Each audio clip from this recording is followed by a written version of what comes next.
বাংলাদেশের ময়মনসিংহের ভালুকায় মিথ্যে অপবাদ দিয়ে মারধর করে জ্বালিয়ে শেষ করে দেওয়া হয়েছে দীপু চন্দ্র দাসকে। আর সেই ঘটনার প্রতিবাদে সরব হয়েছেন পশ্চিমবঙ্গের বিরোধী দলনেতা শুভেন্দু অধিকারী। পাশাপাশি হিন্দু সনাতনীদের তরফে কলকাতায় বিশাল প্রতিবাদ মিছিলের আয়োজন করা হয়, কিন্তু সেই মিছিলে পুলিশি লাঠিচার্জের অভিযোগে শোরগোল পড়ে গিয়েছে। ঘটনায় পুলিশ এবং রাজ্য সরকারের বিরুদ্ধে ক্ষোভ প্রকাশ করে শুভেন্দু অধিকারী বলেন, বর্বরোচিতভাবে মারা হয়েছে, যারা মেরেছে তাদের আমরা আইডেন্টিফাই করব।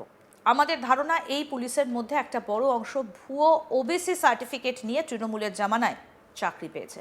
আসুন আগে আপনাদের শোনাই কি বললেন বিরোধী দলনেতা শুভেন্দু অধিকারী, শুনি। সময়টা আলাদা, নামটা আলাদা। পশু কাটার তরবারি দিয়ে ওখানে কুপিয়ে কুপিয়ে খুন, আর ওখানে মিথ্যা অপবাদ দিয়ে প্রমাণ ছাড়া দোষী সাব্যস্ত করে প্রথমে গণপিটুনি আদমরা করা, তারপরে জীবন্ত হিন্দুকে জ্বালিয়ে দেওয়া। সেই ঘটনাকে সোশ্যাল মিডিয়া ফেসবুকে লাইভ করা একদম সেম। পুলিশ আরো বলেছে, আমরা তো ধুলিয়ান শামশেরগঞ্জের ঘটনায় ব্যবস্থা নিয়েছি, চার্জশিট দিয়েছি, কোর্টে মামলা বিচারাধীন। এর সঙ্গে যারা ময়মনসিংহের বাঙালি হিন্দু পুড়িয়ে মারার ঘটনা সম্পৃক্ত করবেন তাদের বিরুদ্ধে ব্যবস্থা নেব। এটা তো কালকে হুমকি ছিল। বিচলিত মুখ্যমন্ত্রী, তার সরকার হিন্দুদের ক্রমবর্ধমান রাস্তায় বেরিয়েছে প্রতিবাদে ভয় পাচ্ছিলেন। তাই আজকে বর্বরোচিতভাবে মারা হয়েছে। আমরা ভিডিও দেখে এই পুলিশগুলোর নাম আইডেন্টিফাই করব। আমাদের ধারণা এই পুলিশগুলোর মধ্যে একটা বড় অংশ ভুয়া ওবিসি সার্টিফিকেট দিয়ে ওবিসি কোটায় তৃণমূলের আশীর্বাদ নিয়ে এই আগামী বিগত 8-10 বছরের মধ্যে চাকরি পেয়েছে। যে ধরনের টার্গেটেড লাঠি মারা হচ্ছিল, যেভাবে লাল বাবা মহারাজ সহ গেরুয়া বসন পরা, ধুতি পরা, পাঞ্জাবি পরা, গলায় রুদ্রাক্ষের মালা, কারোর জটা, কারো মণ্ডিত মস্তক, তাদেরকে নিরস্ত্র সাধুগুলোকে যেভাবে পেটাচ্ছিল, এতে পরিষ্কার হয়ে গেছে এই লাঠিটা শুধু পুলিশ তার কর্তব্য পালনের জন্য মারছে না। যারা এই ঘটনা ঘটাচ্ছেন তাদের মধ্যে অন্য কোনো প্রবৃত্তি লুকিয়ে রয়েছে, কোনো হিডিং এজেন্ডা রয়েছে। আমরা এটা ছাড়বো না।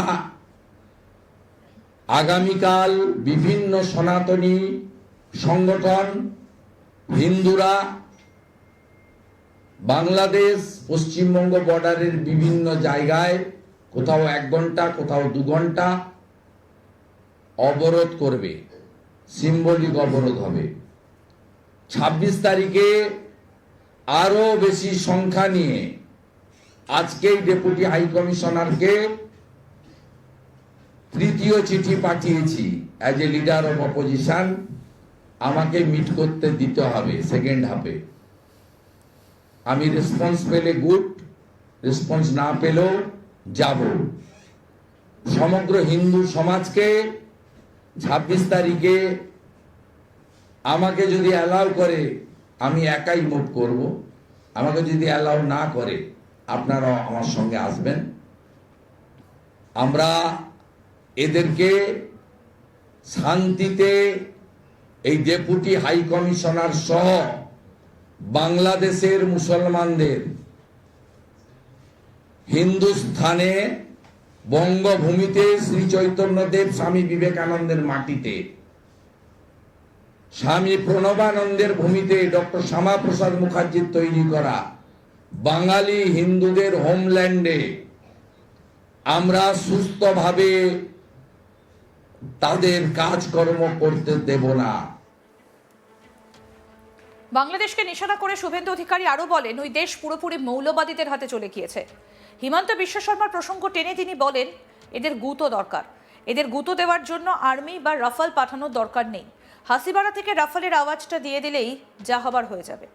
অনেক ড্রোন উড়েছিল অপারেশন সিন্দুরে, যদি কোনো ড্রোন পড়ে থাকে তাহলে ওটাকে আবার একবার তুলে ছেড়ে দিলেই হয়ে যাবে। একদম পিঁপড়ের মধ্যেও অনেক সাইজ আছে, ওরা একদম ছোট পিঁপড়ে। কি বলছেন বিরোধী দলনেতা শুভেন্দু অধিকারী, শুনবো। ওই দেশে কমপ্লিটলি মৌলবাদীদের হাতে চলে গেছে। আফগানিস্তানের ফেজ 1-এর মতো। এখন আফগানিস্তানের ফেজ 2-তে আমেরিকার গুঁতোর পরে অনেকটা পিউরিফাইড তালিবান সরকার। আগের এই উগ্র তালিবান সরকার নেই, ওটা গুঁতো খেয়েছে বলে। এদেরও গুঁতো দরকার, যদি যেটা হেমন্ত বিশ্ব শর্মা বলেছে, এদের গুঁতো দরকার। এদের গুঁতো দেওয়ার জন্য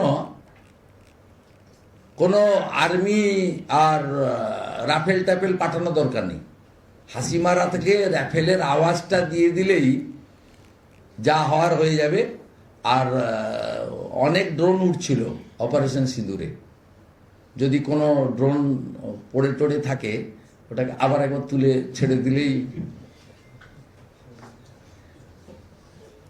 একদম পিঁপড়ার থেকেও, পিঁপড়ার মধ্যেও অনেক সাইজ আছে, একদম ছোট পিঁপড়া।